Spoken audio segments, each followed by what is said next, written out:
People make a dangerous assumption when they lie to an empath. They assume empathy means gullibility. They assume kindness means blindness. They assume emotional depth somehow weakens perception. But the truth is often the opposite. The very qualities that make an empath compassionate are often the same qualities that make them extraordinarily difficult to deceive. Because empaths are not just listening to language. They're observing patterns. They're reading emotional signals most people overlook. They notice the hesitation before a sentence, the forced smile that arrives a second too late, the shift in tone when certain names are mentioned, the contradiction between what someone says and what their nervous system appears to be communicating. And this is where many people misunderstand intuition. They think intuition is mystical, vague, irrational. But much of what we call intuition is actually pattern recognition operating beneath conscious awareness. An empath may not immediately say you're lying. In fact, often they won't. But they feel something distort. Something doesn't align. And that inner signal stays alive even when they try to dismiss it. Psychologists have long understood that human communication is layered. Words carry one message. Behavior often carries another. Emotional congruence or incongruence reveals a third. Empaths are unusually sensitive to incongruence. They can sense when a person's words are trying to outrun their truth, and this creates a problem for the liar because deception usually relies on managing appearances. It depends on controlling the surface. But empaths don't live only at the surface. They pay attention to what leaks through. A manipulative person may think they've hidden the truth because the story sounds convincing. But the empath is noticing something else entirely. Why did your energy shift when that question came up? Why did your confidence become defensive? Why did your story become overexplained? Why does your apology sound rehearsed instead of felt? These are not random impressions. These are observations. And here's something even deeper. Empaths often understand pain, guilt, fear, and shame because they have studied those emotions in themselves. They recognize emotional signatures because they have lived them. That makes deception harder to disguise in front of someone who knows what internal conflict looks like. This is why people who lie to empaths often become frustrated. They feel seen in ways they didn't consent to. They sense that their performance is not landing the way they expected. And sometimes they mistake this for judgment when really it is perception. Now this does not mean empaths are never deceived. In fact, many empaths stay in deceptive dynamics far longer than they should, but not because they fail to sense dishonesty. Often because they sense it and then override themselves. They rationalize. Maybe I'm imagining it. Maybe they're just stressed. Maybe I misunderstood. Maybe love means giving the benefit of the doubt one more time. And this is one of the great internal battles of the empath. Not detecting truth. Trusting what they detect. Because many sensitive people have been conditioned to question their own perceptions, especially if they've dealt with gaslighting, manipulation, or environments where truth was constantly distorted. They may sense the lie immediately, then spend months trying to argue themselves out of what they already know. And this is where wisdom enters, because maturity for an empath is not becoming more suspicious. It is becoming more loyal to reality. It is realizing that if someone's words and behavior consistently conflict, the conflict is the truth. If someone repeatedly creates confusion, confusion is information. If something feels off, over and over again, that feeling deserves investigation. This is not paranoia. This is discernment. And discernment is what turns empathy into power. Because empathy without discernment can be exploited. But empathy with discernment becomes nearly impossible to manipulate. And this is where people make their greatest mistake. They think because an empath stays quiet, they don't notice. Because an empath doesn't immediately confront, they don't understand. Because an empath gives grace, they must be unaware. Often the empath sees far more than they reveal. They may be watching. They may be waiting. They may be giving you space to tell the truth voluntarily, because empaths at their healthiest do not rush to accuse. They observe. They verify. They allow reality to expose itself. And reality always exposes itself. Because lies have a structural weakness. They require maintenance. Truth sustains itself. Falsehood requires constant repair. And over time, most deception collapses under the weight of its own contradictions. The empath knows this, even if only intuitively. This is why many empaths appear calm in the presence of dishonesty. Not because they are fooled, but because they understand something profound. Truth does not need to panic. And there is something almost philosophical in this. A lie is not just false information. It is an attempt to impose an artificial reality. And empaths by their nature are oriented toward authenticity, toward what is real beneath performance, toward what is emotionally true beneath what is socially convenient. That is why lying to an empath is so destructive, because you are not merely giving false facts.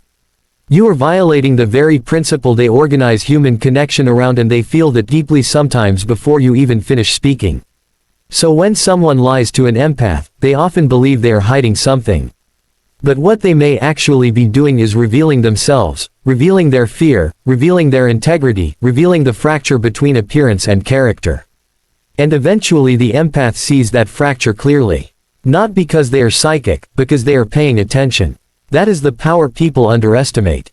The empath is not reading minds. They are reading patterns. And patterns rarely lie. So if you think deception protects you from being seen, understand this. You may hide facts for a moment. You may delay consequences for a season, but you cannot consistently fake alignment in front of someone trained by life to notice what does not align. And that is why lying to an empath is never as invisible as you think. Because the first-person deception exposes is often the deceiver. And that leaves us with something worth remembering. When words and energy conflict believe the pattern, truth whispers long before it proves itself. And once deception is sensed, something even more profound begins to unfold. Because with an empath, a lie is rarely interpreted as just a false statement. It is experienced as a fracture in the emotional architecture of trust. And most people underestimate what trust actually is. They treat trust like a casual social agreement, a convenience, a default setting in relationships. But to an empath, trust is something much deeper. It is psychological safety. It is the invisible structure that allows vulnerability to exist. It is the unspoken contract that says what is real between us can be honored. And when that contract is broken through deception, the damage is rarely about the content of the lie alone. It is about what the lie means. Because when someone lies to an empath, the wound is not simply "you gave me false information." The wound is "you made me build emotional reality around something unreal." And that is betrayal. Betrayal is not disagreement. It is not conflict. It is not even necessarily wrongdoing. Betrayal is the collapse of trusted reality. And that hits an empath differently because empaths do not connect superficially. They invest through meaning, through emotional coherence, through felt honesty. So when dishonesty enters that bond, it does not stay at the surface. It echoes through everything the relationship was built on. Suddenly the empath is not only questioning the lie, they are questioning every moment surrounding it. Was that apology sincere? Was that promise real? Were those words ever true? Was I loved honestly? Or was I managed? And this is where one lie becomes psychologically larger than the event itself. Because deception does something dangerous to the mind. It forces retrospective doubt. It causes the past to become unstable. And when the past becomes unstable, the nervous system does not interpret that as minor disappointment. It interprets it as threat. This is why betrayal often feels traumatic, because in many cases it is. The brain processes relational betrayal in ways remarkably similar to other forms of emotional injury. There is hypervigilance, rumination, cognitive looping, difficulty trusting perception. And for an empath, someone already sensitive to emotional undercurrents, this can cut extraordinarily deep. Because what they gave was not casual trust. It was sincere trust. And sincerity when violated often becomes pain. Now here is where many people misjudge the empath completely. They assume the empath is hurt because they are overly emotional, too sensitive, too attached, too idealistic. But that interpretation misses the entire point. The empath is hurt because they took truth seriously, because they believed honesty mattered, because they engaged the relationship as something sacred enough to deserve integrity. And that is not weakness. That is moral seriousness. In fact, one can argue that what makes betrayal painful is precisely what makes trust meaningful. If trust can be broken without consequence, then it never meant much to begin with. And empaths know this instinctively. That is why even so-called small lies often carry enormous weight. Because an empath is rarely measuring the size of the lie. They are measuring what it reveals about character. And this is a distinction many people never understand until it is too late. You think the problem was the hidden message. But the real problem was what hiding it communicated. that you chose control over honesty, image over intimacy, protection of self over protection of truth. And that changes how the empath sees you, maybe permanently. Because once deception reveals itself, something shifts. The empath may still care, may still love, may still try to understand, but innocence begins to disappear. And innocence once gone is very hard to restore. This is why repeated lying creates such devastating consequences with empaths. Not because they become angry in dramatic ways, but because they begin withdrawing trust at the level where relationships actually live. And when trust withdraws, connection becomes performance. Conversations become cautious. Vulnerability becomes restricted. Presence becomes guarded. The relationship may appear intact externally while internally it has already begun collapsing. And often the liar does not even recognize this is happening because they think betrayal is only visible when someone leaves. Often betrayal becomes visible long before departure. It appears in emotional distance, in silence, in reduced disclosure, in the slow closing of access because an empath, once wounded enough, does not always explode. Sometimes they simply stop opening doors. And that may be the greater consequence because anger can still be relational. Anger still engages. Silence born from broken trust is something else entirely. It is disengagement, and that is much harder to repair. Now there is a philosophical truth here worth considering. Every lie attempts to control perception. But every act of trust is an offering of reality. And when you betray trust, you are not just distorting perception. You are dishonoring an offering.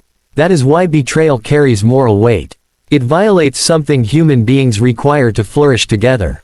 And empaths, perhaps more than most, feel this at a profound level because they do not merely seek connection. They seek congruence. And deception destroys congruence. This is why lying to an empath often produces a consequence the liar never intended. It does not just expose